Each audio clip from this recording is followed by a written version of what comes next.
पिछले क्लास में हम सभी ने सीखा था कि विदाउट फॉर्मेट से जर्नल के विदाउट फॉर्मेट से फॉर्मेट में जर्नल कैसे बनाना है, राइट। चलिए ध्यान दीजिए। तो कल की ही चीजों को, कल की ही बातों को आज हम लोग कंटिन्यू करने चल रहे हैं, ठीक है सर? बोलिए। तो कल क्या कुछ हुआ था, सभी लोग कॉपी निकाल लीजिए। और हमने, जहां तक मुझे याद है, कि क्वेश्चन नंबर 1 हमने शुरू किया था। क्वेश्चन नंबर 1 जर्नल चैप्टर का, राइट। तो आइए शुरू करते हैं क्वेश्चन नंबर 1 फिर से एक बार। और मैं उम्मीद करता हूं कि जो फॉर्मेट कल आप सभी को सिखाया गया था वो फॉर्मेट आप सभी ने अच्छे से सीखा होगा। सीखे हैं क्या फॉर्मेट? सभी लोगों ने फॉर्मेट सीधा सीधा खींचना सीख लिया है अच्छे से? कल प्रैक्टिस कराए थे 2 बार 3 बार, है कि नहीं? आइए ध्यान दीजिए। तो सबसे पहले हम लोग ध्यान देंगे कि जो ट्रांजैक्शन दिया हुआ था क्वेश्चन नंबर 1 का, ये जो ट्रांजैक्शन दिया हुआ था वो सीरियल नंबर में दिया था कि डेट वाइज दिया था? सीरियल नंबर में दिया था। तो आइए सीरियल नंबर में हम लोग लिखते हैं ट्रांजैक्शन को। कैसे लिखते हैं? इधर गौर करो, आवाज बिल्कुल नहीं होना चाहिए। सीरियल नंबर में लिखा हुआ था और सीरियल नंबर ए क्या था जरा बताएंगे आप लोग? Amit started business with cash. Amit started business with cash rupees 3 lakh rupees, 3 lakh रुपया। इसका हिंदी कोई बताएगा? इसका हिंदी कोई बताएगा क्या? अरे बोलो भाई। अमित ने 3 लाख रुपए नगद से व्यवसाय शुरू किया। तो चलो बताओ, अमित ने व्यवसाय शुरू किया है ना, तो कैश अकाउंट और कैपिटल अकाउंट। कैश क्या है बाबू? एसेट है, इसीलिए रियल अकाउंट। कैपिटल क्या है? नाम के जगह पर आया है, इसीलिए पर्सनल अकाउंट है। तो अब 2 चीजें हमारे सामने है, एक रियल अकाउंट का रूल और एक पर्सनल अकाउंट का गोल्डन रूल। तो चलो बताओ, रियल अकाउंट का golden rule, debit what, credit what. मतलब आता है तो और जाता है तो बताओगे पैसा बिजनेस में आया है कि गया है? बिजनेस में पैसा आया है तो डेबिट वाट कम सीन लिखे या क्रेडिट वाट गोज आउट लिखे?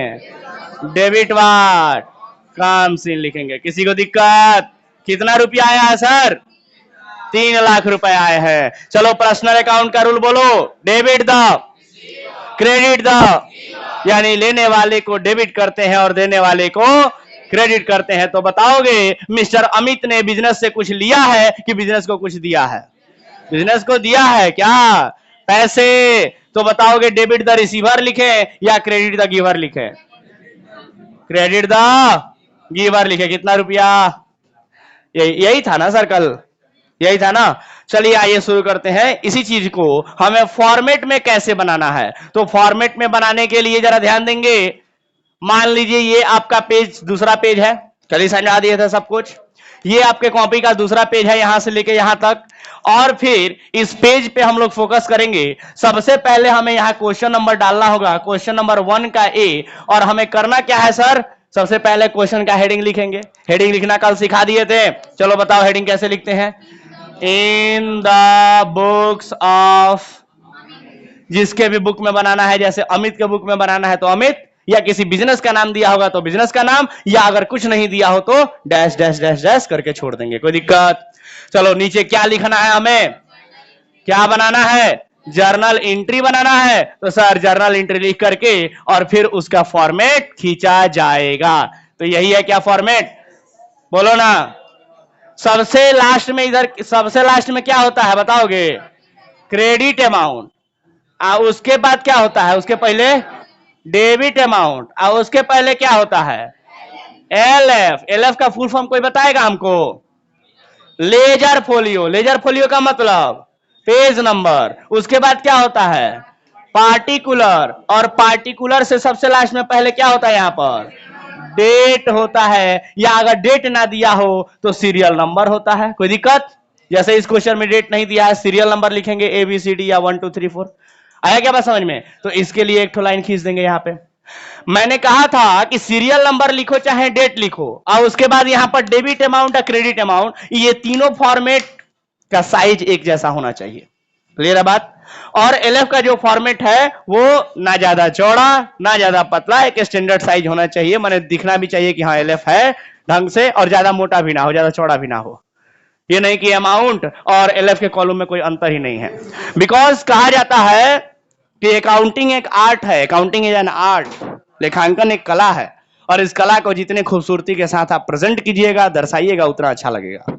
समझे क्या? तो फॉर्मेट को काफी अच्छे से स्केल से खींचना है। मैंने कहा था कि आज के क्लास में हर किसी के पास स्केल होना चाहिए, तो कोई ऐसे तो नहीं जिनके पास स्केल नहीं है, क्लास के बाहर भेजेंगे, अभी अभी तुरंत के तुरंत भेजेंगे। कल ही मैंने बोल दिया था कि स्केल होना चाहिए, किसी दूसरे से नहीं मांगना है, सबके पास स्केल होना चाहिए। ठीक है, ओके, चलिए ध्यान दीजिए। तो अब क्या है सर कि इसी चीज को जरा गौर करेंगे, इसी चीज को जो हम लोग विदाउट फॉर्मेट में इतने दिनों से प्रैक्टिस कर रहे हैं ढेर सारा चीज, अब उसी को हमें क्या करना है सर, उसी को अब हमें फॉर्मेट में, क्या फॉर्मेट में दिखाना है। कैसे दिखाएंगे फॉर्मेट में सर? तो आइए सीखते हैं। कल यहां पे क्लास हमारा ओवर हो गया था, आज यहीं से कंटिन्यू करते हैं। तो आइए फॉर्मेट में कैसे दिखाना है, तो जरा गौर करेंगे सब लोग, एक बार में सीखने का प्रयास करेंगे। ठीक है, देखिए तो लिखा हुआ है सबसे पहले डेट, या तो यहां डेट लिखा होगा या तो सीरियल नंबर लिखा होगा, बोलो। तो यहां पर ए लिखा है कि 1 लिखा है जी? 1 लिखा है, तो हम भी यहां पर 1 लिख देते हैं, है ना। तो 1 लिखा है यानी सीरियल नंबर दिया है, डेट नहीं दिया है, तो हम भी यहां पर या तो डेट दिया रहता तो डेट लिखते, सीरियल नंबर दिया है तो सीरियल नंबर लिखेंगे, तो यहां पर 1 नंबर डाल दिया। कोई दिक्कत? करना क्या है सर, फॉर्मेट में कितनी बातें लिखनी है, तो क्या वो सारी बातें उतार देनी है? जी नहीं, आइए देखते हैं। तो कहता है कि यहां पर जो 2 ठो अकाउंट प्रभावित हुआ है, कौन कौन सा अकाउंट प्रभावित हुआ है? 2 ठो, कैश अकाउंट और कैपिटल अकाउंट, उन दोनों को यहां पर लिखेंगे, और फिर वो डेबिट हुए हैं कि क्रेडिट हुए हैं उसको लिखेंगे। बस इतनी सी बातें लिखनी है। कौन से 2 अकाउंट प्रभावित हुए हैं और वो डेबिट हुए हैं कि क्रेडिट हुए हैं, बस इतनी सी बातें लिखनी है और कुछ भी नहीं। तो बताओ, कैश अकाउंट डेबिट हुआ है और कैपिटल अकाउंट क्रेडिट हुआ है। साथ साथ हम आप लोगों से ये पूछना चाहते हैं कि बताइएगा, क्या आप लोग ये जानते हैं कि कैश अकाउंट डेबिट क्यों हुआ है? क्या आप लोग जानते हैं कि कैपिटल अकाउंट क्रेडिट क्यों हुआ है? ऑफ कोर्स जानते हैं, कोई दिक्कत तो नहीं है। मतलब आप लोगों के पास लॉजिक क्लियर है सर कि कैश डेबिट क्यों हुआ है, कैपिटल क्रेडिट क्यों हुआ है। और यही नहीं, इसके बाद और भी जितने आएंगे सबके आप लोगों को कॉन्सेप्ट पता है कि कोई भी अकाउंट डेबिट होता है तो क्यों होता है, और क्रेडिट होता है तो क्यों होता है। उसके 2 अप्रोचेज आप लोगों ने पढ़े हैं, 2 मेथड्स पढ़े हैं, एक को ट्रेडिशनल अप्रोच कहते हैं तो दूसरे को मॉडर्न अप्रोच कहते हैं।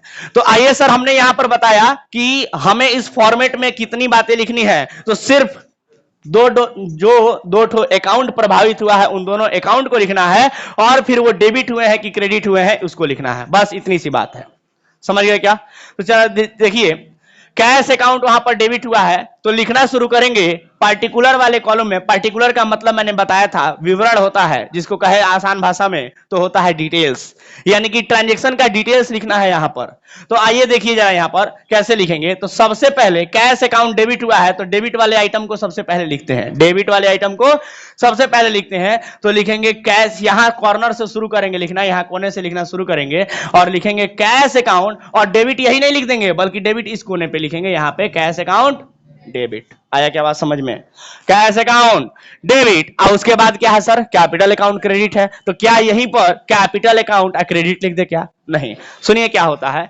तो ये जो क्रेडिट लिखे हैं ना यहां पर, ये जो क्रेडिट शब्द है, इस क्रेडिट शब्द को जब जर्नल हम लोग बनाते हैं तो जर्नल बनाते समय क्रेडिट शब्द को 2 से दर्शाया जाता है। किससे दर्शाया जाता है? 2 से, TO2 इस शब्द से दर्शाया जाता है। अगर आपने जर्नल एंट्री में 2 लिखा हुआ है इसका मतलब होता है कि क्रेडिट लिखा है। ठीक है सर, और वो कहां लिखना है, तो इसका क्या मतलब है, कैपिटल अकाउंट 2 लिख दें? जी नहीं, बिल्कुल भी नहीं। तो क्या करेंगे सर, तो ये जो क्रेडिट है यानी 2 है, इसको सबसे पहले लिखा जाता है। और कहां लिखा जाता है, तो ये जो कैश अकाउंट लिखे है ना, इसके नीचे थोड़ा सा स्पेस छोड़ के यहां से लिखेंगे हम लोग 2, और 2 लिखने का मतलब क्या हो गया, क्रेडिट। अब वापस से आपको यहां क्रेडिट लिखने की जरूरत नहीं है। तो क्रेडिट क्या हुआ है सर, कैपिटल अकाउंट, तो लिख देंगे कैपिटल अकाउंट। बस इतनी सी बात है। ये पहला ट्रांजैक्शन है। हो सकता है कि इस ट्रांजैक्शन में आप लोगों को थोड़ा सा तकलीफ समझ में आए, इसके बाद वाले ट्रांजैक्शन सब आसान लगेंगे। आइए तो लिख दिए। उसके बाद क्या करते हैं सर, एलएफ के कॉलम में मैंने बताया था कि कुछ भी नहीं लिखते हैं। तो डेबिट अमाउंट और क्रेडिट अमाउंट में सिंपल सी बात है, डेबिट में जो अमाउंट डेबिट में लिखे हैं ये अमाउंट लिख देंगे, और क्रेडिट में जो अमाउंट लिखे हैं उसको भी यहां पर लिख देंगे। तो डेबिट साइड में डेबिट के सामने 3 लाख रुपया, और क्रेडिट अमाउंट में क्रेडिट वाले के सामने यहां पर 3 लाख रुपया। यही है ना सर, वहां पे इसको लिख देना है। सिंपल सी बात है। आया क्या बात समझ में? चलो और ध्यान दो। तो क्या खत्म हो गया सर? जी नहीं, एक और काम करते हैं हम लोग। क्या काम करते हैं जरा देखिए, इसी पर्टिकुलर कॉलम में ये दोनों लिखने के बाद यहां पर एक लिखा जाता है, बीइंग शब्द से शुरुआत होता है एक सेंटेंस का, और जिसको कहते हैं हम लोग नरेशन। क्या बोलते हैं? नरेशन बोलते हैं। यहां पर एक लाइन लिखने वाले हैं, उसको बोला जाता है नरेशन, जो कि होता बहुत आसान है। क्या होता है सर? सिंपल सी बात है, बीइंग शब्द से शुरुआत करना है। बहुत सारे लोग फॉर शब्द से भी शुरुआत करते हैं, बट ज्यादातर बीइंग का प्रयोग किया जाता है, तो आप लोग भी बीइंग ही लिखिएगा, बट फॉर से भी लिखिएगा तो गलत नहीं माना जाएगा, ठीक है? चलिए, लेकिन हम कहेंगे कि ज्यादातर बीइंग शब्द प्रयोग में आता है तो बीइंग को ही लिखिएगा, लेकिन बीइंग और फॉर दोनों हो सकता है। क्लियर है बात? तो बीइंग शब्द से शुरुआत होता है, लेकिन यहां पर एक सेंटेंस लिखना है, और वो कौन सा सेंटेंस है? बहुत आसान सा सेंटेंस है, मैं बताता हूं, जरा गौर कीजिएगा। सर करना क्या है कि बीइंग शब्द को लिखने के बाद जो ट्रांजैक्शन हुआ है, क्वेश्चन, जो क्वेश्चन है आपका ट्रांजैक्शन, उसी को एज इट इज ठीक उसी प्रकार से उठा के यहां लिख देना है। सिंपल सी बात है। और ट्रांजैक्शन तो आपको बुक में लिखा हुआ मिलेगा। जैसे बताइए ट्रांजैक्शन क्या था? यस, तो बीइंग लिख के लिख दीजिए, being Amit started business with cash। ये भारी तो नहीं है सर, देख के लिख देना है, ये अपने मन से थोड़ी लिखना है, देख के लिख देना है। जो क्वेश्चन है उसी को देख के यहां लिख देना है। एक्चुअली में ये क्यों लिखते हैं सर? इसलिए लिखते हैं क्योंकि आप सिंपल सी बात समझो, आप लोग पिछले 1-1.5 महीने से प्रैक्टिस कर रहे हो, तब जाकर के आप लोगों को ये बातें समझ में आ रही हैं कि कैश अकाउंट डेबिट क्यों हुआ है, कैपिटल अकाउंट क्रेडिट क्यों हुआ है। आप लोग लॉजिकली सोचो कि कोई नॉन कॉमर्स स्टूडेंट हो जो कॉमर्स नहीं पढ़ा है, या कोई भी ऐसा आम आदमी जो कॉमर्स के बारे में नहीं जानता है, उसको केवल कहिएगा cash account debit to capital account, वो क्या समझेगा? समझेगा क्या? कुछ नहीं समझेगा सर। और अकाउंटिंग कहता है कि अकाउंटिंग को इतना सरल बना के रखिए कि हर कोई समझ सके, तो कहता है कि उसके लिए तो फिर इससे तो समझ नहीं आ रहा फिर, क्योंकि cash account debit to capital account किसी रोड चलते आदमी को कहिएगा, वो नहीं समझेगा कि हुआ क्या है, लेकिन उसको कहिएगा कि अमित ने नगद से व्यवसाय शुरू किया है तो समझ जाएगा। तो वास्तव में नरेशन लिखा जाता है कि आपने किया क्या है अकाउंटिंग में, वो समझाने के लिए। समझ गए बात? इसी को क्या कहा जाता है? नरेशन कहा जाता है। और जब हम लोग नरेशन लिख लेते हैं तो हम लोग मानते हैं कि जो हमारा पहला ट्रांजैक्शन था उसकी एंट्री हो चुकी है, और फिर इसलिए हम लोग इस पार्टिकुलर वाले कॉलम को क्या कर देते हैं? लाइन खींच के कवर कर देते हैं। एक एंट्री आपका समाप्त हुआ। इसी प्रकार से हर ट्रांजैक्शन को वहां लिखना है और उसको उठा के यहां पर लिख देना है। समझ के बाद आइए जरा दूसरा करके देखते हैं फटाफट, दूसरा कैसे होता है। दूसरा बोलिए, पॉइंट नंबर 2, सीरियल नंबर 2 बोलिए, जल्दी बोलिए। Bought, BOUGST, bought goods for cash. इसका हिंदी बताओ। 40,000। इसका हिंदी बताओ। नगद में माल खरीदा, कितने का? 40,000 का। चलो इसको सॉल्व करो। करोगे क्या सॉल्व? जल्दी से बताओ। नगद में माल खरीदा, तो जब भी माल खरीदते हैं तो परचेज अकाउंट। काहे परचेज अकाउंट भाई? गुड्स अकाउंट नहीं लिखेंगे? नहीं सर, परचेज अकाउंट लिखते हैं। और नगद में खरीदे हैं तो कैश अकाउंट। परचेजेस क्या है? एक्सपेंस है। एक्सपेंस बढ़ा तो डेबिट, और कैश क्या है? एसेट है। एसेट घटा ना सर, घटा तो क्रेडिट। कितना रुपया? 40,000। इसमें तो किसी को डाउट नहीं है। देखो मैं क्या कर रहा हूं यहाँ पे, कभी मॉडर्न अप्रोच से तो कभी ट्रेडिशनल अप्रोच से। चूंकि आप लोग दोनों ही सीख गए हैं, तो सर हम कोई भी तरीका अपना, क्या फर्क पड़ता है? बनना चाहिए। अभी अभी आपने देखा, ऊपर वाला हमने ट्रेडिशनल अप्रोच से बनाया और नीचे वाला मॉडर्न अप्रोच से, है कि नहीं? और दोनों ही आप लोग अच्छे से सीख लिए हैं, तो कोई भी तरीका बनाइए, अब फर्क नहीं पड़ता है। ठीक है सर, तो ये काम हो गया। अब उसी को जरा फॉर्मेट में बताइए तो कैसे लिखेंगे, सब लोग बताने का प्रयास करेंगे। सबसे पहले सीरियल नंबर 2, और क्या लिखेंगे बोलिए? परचेजेस अकाउंट, यहां पर डेबिट है ना, और उसके बाद टू कैश अकाउंट। कोई दिक्कत? नरेशन लिखना होगा तो बीइंग बॉट लिखो चाहे परचेज लिखो, बात एक ही है। Purchase goods for cash. कोई दिक्कत? बताओ रुपया कितना यहां पर? डेबिट में डेबिट के सामने 40,000, क्रेडिट में क्रेडिट के सामने 40,000। समझ गए बात? खत्म। तो सर देखिए तो कितना जल्दी हो गया, पहले वाले को समझाने में देर लगा, ये कितना फटाक से हो गया। कोई बहुत भारी है क्या? नहीं सर, पहले वाले को समझा रहे थे एक एक वर्ड इसलिए समय लगा। अब देखिए फटाक से हो गया कि नहीं हो गया? तीसरा वाला और जल्दी हो जाएगा। बोलिए अगला वाला, बोलिए। सोल्ड, आवाज नहीं होना चाहिए। Sold goods for cash rupees 50,000। चलो बताओ, 50,000 रुपए का माल नगद में बेचा, बताओगे इसका आंसर? बोलो, कैश अकाउंट और सेल्स अकाउंट। कैश क्या है? एसेट है। बढ़ा की घटा? बढ़ा तो डेबिट। सेल्स क्या है? इनकम है। बढ़ा की घटा? बढ़ा तो क्रेडिट। जल्दी जल्दी बताओ, 50,000 और 50,000। चलो इसमें बता सकते हो फटाक से। चलो बोलो तीसरा number, cash account debit to sales account. किसी को दिक्कत? चलो बताओ नरेशन क्या लिखेंगे? Being sold goods for cash. किसी को दिक्कत? अमाउंट बताओगे? 50,000 डेबिट में या 50,000 क्रेडिट में। काम खत्म। पार्टिकुलर वाले को बंद कर देंगे। कितना फटाफट काम हो रहा है सर, लेट नहीं लगेगा। सीखने में समय लगता है, उसके बाद समय नहीं लगता है। सीखने पर विशेष ध्यान दें, और जब सीख जाए तो काम फटाफट करें। कोई दिक्कत? जानते हो कुछ समय बाद एक आध क्वेश्चन ऐसे हम प्रैक्टिस करा दे रहे हैं आप लोग को, ऐसे भी बना के और ऐसे भी बना के। कुछ समय बाद कहेंगे इसको हटा दीजिए, केवल इसको बनाइए। बना सकते हो? अगर इसको हटा दे, केवल कहे इसको बनाने के लिए, तो बना सकते हो। जैसे अगला ट्रांजेक्शन बोलो, अभी प्रैक्टिस कराते हैं। अगला ट्रांजेक्शन बोलो। Purchase a computer for business. Business के लिए कंप्यूटर खरीदा। यस, कंप्यूटर आया, कैश गया। तो कंप्यूटर एसेट है, आया तो डेबिट। बोलो ना। कैश एसेट है, गया तो एंट्री क्या हुआ? Cash account. अरे बोलो ना भाई, cash account. Okay okay, computer account debit to cash account. जितना रुपया होगा लिख देंगे।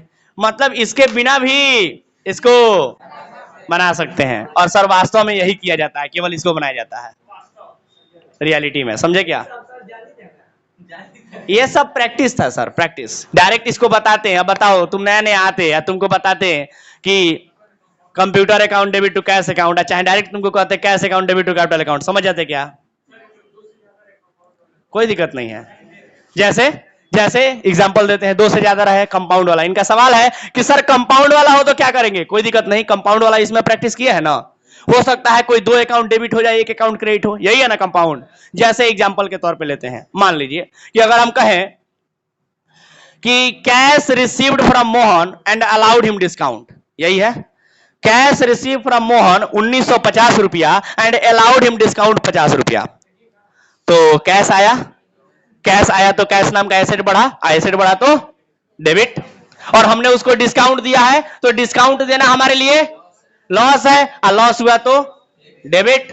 तो कैश भी डेबिट हो गया, डिस्काउंट भी डेबिट हो गया। अब मोहन ने दिया है ना पैसा, तो क्रेडिट द गिव और मोहन को क्रेडिट कर देंगे। तो एंट्री में क्या लिखेंगे? Cash account debit discount account debit to Mohan account. कोई बहुत भारी है क्या? तो एक काम करोगे, हमको फटाफट एक काम करो, जल्दी से जो फॉर्मेट बनाए थे कल, या अगर कल का फॉर्मेट नहीं है तो आज भी एक नया फॉर्मेट बना के, या कल का बनाया हुआ है तो वेरी गुड, उसी को आगे इसमें कंटिन्यू करो। और इसको भी पूरा करके हमको अभी का अभी क्वेश्चन नंबर 1 का ए कंप्लीट करके दिखाओ। दिखाओगे तुरंत? अभी के अभी जल्दी करके दिखाओ, जल्दी करो। और सुनो ध्यान से, 3 ट्रांजेक्शन तो मैंने बता ही दिया, 2-3 हो सकता है और होगा। जरा सुनो, 2 ही है, हम ही बना दे क्या पूरा? आओ, इसके बाद क्वेश्चन नंबर 1 का भी आप लोग अपने से बना लीजिएगा, ठीक है? चलिए 4 नंबर बोलिए क्या है? Purchase a computer for business rupees 30,000। चलो जल्दी से बताओ, इसका हिंदी बताओगे? इसका हिंदी कोई बताएगा पहले? अरे जल्दी बोलो। व्यवसाय के लिए कंप्यूटर खरीदा, तो कंप्यूटर आया तो कंप्यूटर अकाउंट। और नगद में कि उधार में? अरे नगद में खरीदे हैं कि उधार में? बोलो ना। नगद में। कैसे पता? किसी का नाम नहीं दिया है इसलिए पता चला कि नगद में है, तो नगद में है इसलिए क्या लिखेंगे, कैश अकाउंट। चलो बताओ कंप्यूटर क्या है, एसेट है, बढ़ा की घटा, अब बढ़ा तो डेबिट है, कैश क्या है, ये भी एसेट है, बढ़ा की घटा, घटा तो क्रेडिट। बताओ कितना रुपया, सब लोग बता पा रहे हैं, सब लोग बता पा रहे हैं, कोई दिक्कत किसी को, बोलो ना। चलो उसको फटाक से यहां बताओ क्या लिखेंगे, अरे बोलो जल्दी। Computer account debit to cash account. Narration बताओगे, being purchased a computer for business. किसी को दिक्कत, जगह की कमी है इसलिए छोटा छोटा लिख रहे हैं, थोड़ा सा एडजस्ट कर लीजिएगा आप लोग। कितना रुपया, डेबिट में 30,000 और क्रेडिट में भी 30,000। कोई डाउट किसी को? चलो अब लास्ट ट्रांजेक्शन एक और बच गया है, बोलो लास्ट वाला क्या है, 5वां नंबर, पेड। पैड नहीं है ये, पेड सैलरी, यानी मतलब बताओ इसका, वेतन दिया। कितना रुपया, 5,000। चलो बताओ कैसे लिखेंगे इसको,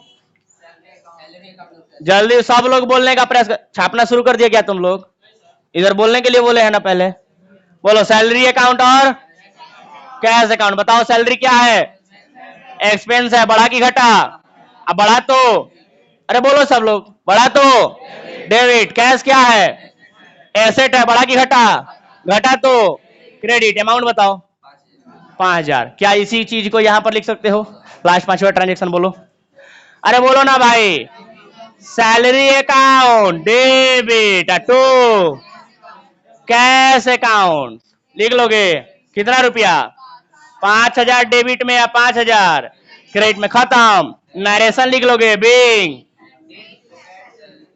पेड सैलरी। कोई दिक्कत किसी को? लास्ट में क्या करेंगे सर बताएंगे आप लोग, सर ये खत्म हो गया ना, और भी दिया है क्या, नहीं दिया है, तो लास्ट में क्या करते हैं हम लोग, ये पूरा लाइन यहां से यहां तक कवर कर लेते हैं हम लोग, ठीक है सर। अब पूरा लाइन कवर करने के बाद यहां पर किया जाता है टोटल, क्या किया जाता है, टोटल, और दोनों तरफ डेबिट अमाउंट और क्रेडिट अमाउंट टोटल जोड़ के यहां पर दोनों तरफ इक्वल लिख देंगे, और ये 2 लाइन नीचे खींच दिया जाएगा। नीचे कितना लाइन, 2 लाइन। यहां पर बताओ कितना होगा टोटल, को जोड़ के बताए, 3,40,000, 50,000, 90,000, 30,000, 5,20,000, अब 5 लाख, 5,25,000। आंसर दिया है क्या,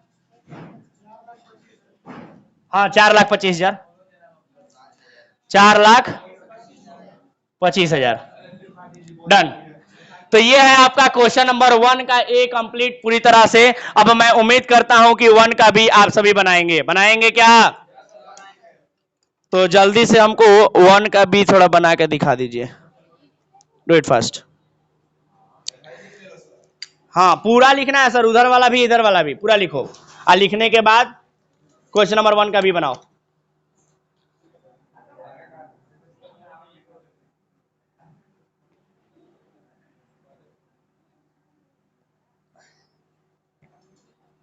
तो फॉर्मेट में बनाना कोई बहुत टफ तो नहीं है। चलो इसको लिखने के बाद क्वेश्चन नंबर 1 का भी बना के दिखाओ सभी लोग।